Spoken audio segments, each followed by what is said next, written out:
Hello বন্ধুরা, good morning, welcome back to my another blog. তো দেখো, সকালে আজকে উঠতে অনেকটা লেট হয়ে গেছে।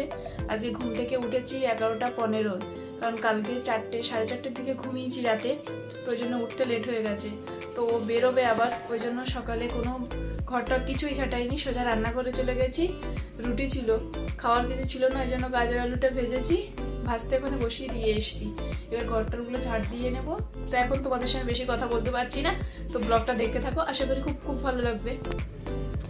দেখো, এখানে আমি সকালে স্নান টান করে এই ঠাকুর ঘরে চলে এসেছি পুজো দিতে। যে কালকে থালা যে পুজো দিয়েছিলাম, বাসনগুলো এখন এই সরিয়ে নিলাম, আর এই যে এখন এই বাসি ফুলগুলোও তুলে নিচ্ছি। ভাই আয়, রুটি খাবি আয়। তো বন্ধুরা দেখো, এই যে ভাইয়ার আমি এখন এই যে রুটি আর এই যে গাজর আলু ভেজেছিলাম, এই যে খাচ্ছি, আর ও খেয়ে বেরিয়ে গেছে, একটু কাজে গেছে। তো এখনো রান্না বান্না হয়নি, এই যে রুটিটা খেয়ে নেবো, নিয়ে তারপরে যাবো রান্নাঘরে। তো তোমরা ব্লগটা দেখতে থাকো। রুটিটা খেয়ে নিয়ে এই যে রান্নাঘরে চলে এসেছি রান্না করতে। তো বন্ধুরা এই যে দেখো, এখানে যে রান্না বসিয়েছি আর ওদিকে অর্ডার এসছে, তো এখন অর্ডারটা ছাড়তে যাবো।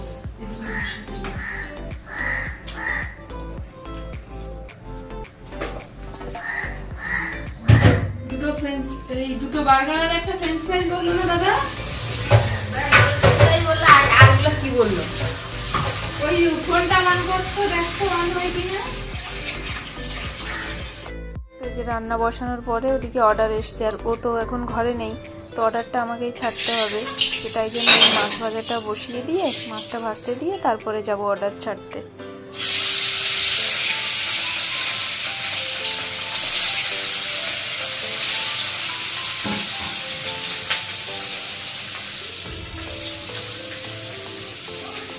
বার্গার এসছে, তো দুটো বার্গারের জন্য দুটো চিকেন ব্রেডিং করে ড্রপ করে দেব, আর ভাইকে বলবো যে বার্গার বানটা টোস্ট করে দিতে।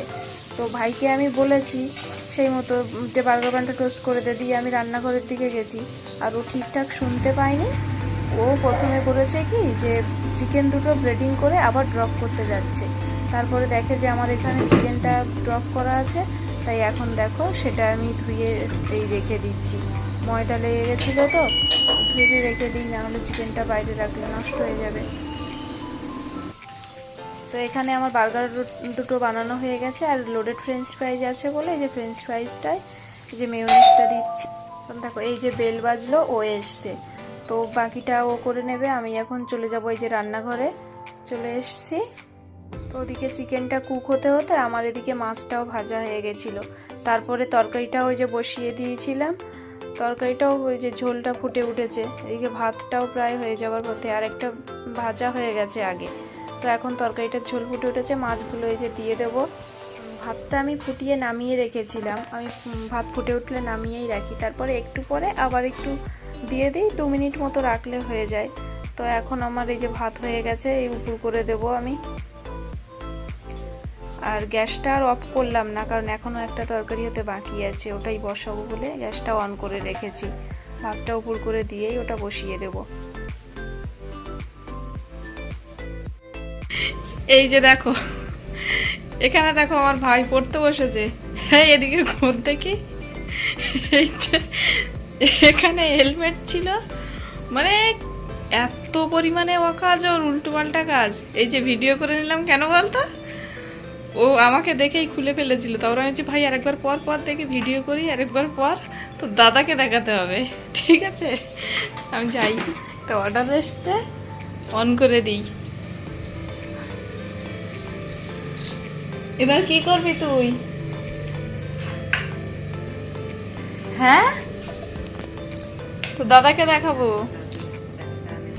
তো পড়ার সময় উল্টো পাল্টা কাজ সব, ও ভাবতেই পারিনি যে আমি এখন উঠে আসবো। তা তুই আমার আওয়াজ পেয়েছিলিস? সে তো তুই খুলে ফেলছিস, তখন তো আমি আসছিলাম, তো মানে এসে দেখলাম, তারপরে তো আমি তোকে বললাম ভাই দাঁড়া, এখন খুলিস না, আমি দাঁড়া একটু ভিডিও করি। ওই সেই শব্দ পেয়ে দিই তখন খোলা শুরু করেছিলিস, তাই তো?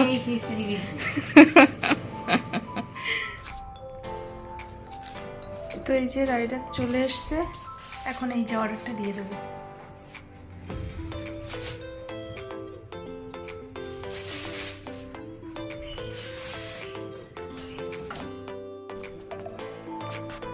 তো চলো তোমাদেরকে একটা জিনিস দেখাই।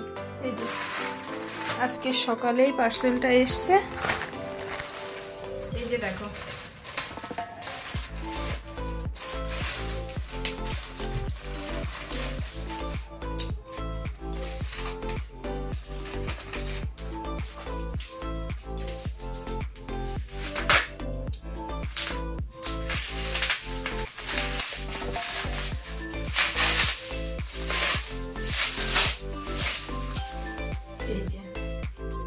ফেস ওয়াশটা অর্ডার দিয়েছিলাম, এবার না একবারে দুটো অর্ডার করেছিলাম, কারণ ওই ফেস ওয়াশটা একটা করে করলে কি করব অর্ডার করব করে করে একদম লাস্টের দিকে চলে যায়, আর তখন অর্ডার করলে আসতে আরও অনেকটা লেট হয়।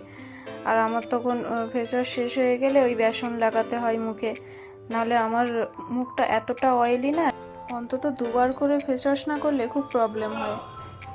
এখন আমি এই যে রান্নাঘরে চলে এসেছি, এখন একটা তেল বানাবো। এই যে নারকেল তেলে দেব আমলকি, ভৃঙ্গরাজ, জবা ফুল পাতা, তারপরে কালো জিরে, মেথি, এগুলো দিয়েই একটা তেল বানিয়ে এখন চুলে লাগাই। আমার 1 বছর প্রচণ্ড খুশকির সমস্যা হয়েছিল, এত পরিমাণে চুল পড়েছিল না কি বলবো, তো কিছুতেই ঠিক হচ্ছিল না। তো তারপরে এই তেলটা বানিয়ে এরকম লাগাতাম, ঠিক হয়েছিল, খুশকিও ঠিক হয়ে গেছিলো, অনেক নতুন চুলও গজিয়েছিল। তারপরে কেন কি জানি আবার বন্ধ করে দিয়েছিলাম, দিয়ে কেশ কিং ব্যবহার করতাম, প্রায় 1.5-2 বছর মতো ব্যবহার করেছি, কিন্তু কোনো লাভ হয়নি, আবার প্রবলেমগুলো যেন আবার হচ্ছিল। তো ওটা বাদ দিয়ে আবার এখন থেকে এই যে 1 বছর মতো, এটা প্রায় 1 বছর মতো হয়ে গেছে, এখন এটা ইউজ করছি আবার কন্টিনিউ। তো এখন দেখছি খুশকিটাও নেই, খুশকিটাও আর হয় না অত পরিমাণে, হালকা, খুবই ঠান্ডার সময় একদম হালকা এরকম হয়, আর অনেক চুলও গজিয়েছে আগের থেকে। তোমাদের যাদের এরকম সমস্যা আছে না, তোমরাও কিন্তু এইভাবে ইউজ করতে পারো বাড়িতে বানিয়েই, তাও দেখবে ভালো যদি না হয় খারাপ অন্তত হবে না, এটুকু বলতে পারি।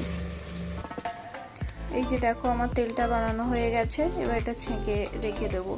এখন এটা আমি ফ্রিজে রেখে দিই, ফ্রিজে রাখলে অনেক দিন পর্যন্ত ইউজ করা যায়, আর যদি না এমনি বাইরে রাখি তো বেশি দিন থাকবে না, আবার বারবার করতে হবে, যেহেতু ভালোই অনেকটাই পরিমাণে করেছি, তো ওই জন্য আমি ফ্রিজে রেখে দেবো। আর এটা কাঁচের বোতলেই রেখে দিই, কিন্তু কাঁচের বোতলটা আগের পুরনো তেল একটু আছে, তো ওটা পরিষ্কার করে নিয়ে তারপরেই এটা ভরবো। ওই জন্য এখন আর গরম আছে, ওই জন্য এখন এই স্টিলের বাটিতেই ঢেলে রাখছি, পরে ওটাতে ভরে নেব। দেখো এই যে ভাই আর ও একটু বাইরে বেরিয়েছিল, কেউ ঘরে ছিল না, এই যে এখন এসছে।